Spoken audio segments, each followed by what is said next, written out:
বিভিন্ন সমীক্ষার তথ্য অনুসারে প্রতি বছর সবচেয়ে বেশি মানুষ মারা যান হৃদরোগে আক্রান্ত হয়ে। অতিরিক্ত মানসিক চাপ, কর্মব্যস্ত জীবন ও অনিয়মিত জীবনযাপনের কারণে হৃদরোগের ঝুঁকি বেড়ে যায়। বিভিন্ন গবেষণায় দাবি করা হয়েছে পুরুষের তুলনায় নারীদের হৃদরোগে আক্রান্ত হওয়ার ঝুঁকি বেশি।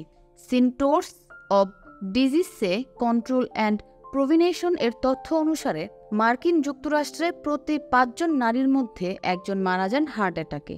সমীক্ষায় দেখা গেছে নারীদের ক্ষেত্রে হৃদরোগে আক্রান্ত হলে বুকে ব্যথার মতো উপসর্গ দেখা যায় না। এক্ষেত্রে মূলত ক্লান্তি, শ্বাসকষ্ট, কাঁধ ও ঘাড়ে ব্যথার মতো লক্ষণ দেখা দেয়।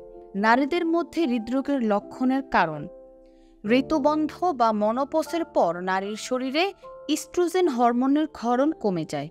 এ কারণে তখন তাদের হৃদরোগের ঝুঁকি বেড়ে যায়। গর্ভাবস্থায় নারীরা উচ্চ রক্তচাপের সমস্যায় ভোগেন। এ সময় রক্তচাপ বাড়লে রক্তনালীগুলো দিয়ে রক্ত ও অক্সিজেন পর্যাপ্ত মাত্রায় মস্তিষ্কে পৌঁছাতে পারে না। সেক্ষেত্রে হার্ট অ্যাটাকের ঝুঁকি বেড়ে যায়। নারীদের মধ্যে যারা ধূমপানে আসক্ত তাদেরও হৃদরোগের ঝুঁকি বেশি। বিশেষজ্ঞদের মতে ধূমপান বন্ধ করলে হৃদরোগের ঝুঁকি কমে যায় 80%। আবার মদ্যপানও হৃদরোগের ঝুঁকি বাড়ায়। ডায়াবেটিক্স, উচ্চ রক্তচাপ ও উচ্চ কোলেস্টেরলের সমস্যা হৃদরোগের জন্য দায়ী।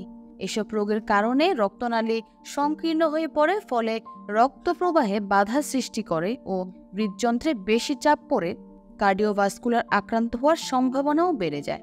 মানসিক চাপ ও পর্যাপ্ত ঘুমের অভাব হৃদরোগের ঝুঁকি বেশি বাড়ায়।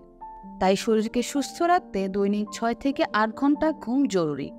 হৃদরোগ প্রতিরোধে করণীয়: নিয়মিত শরীরচর্চা হার্টকে সুস্থ রাখতে সাহায্য করে।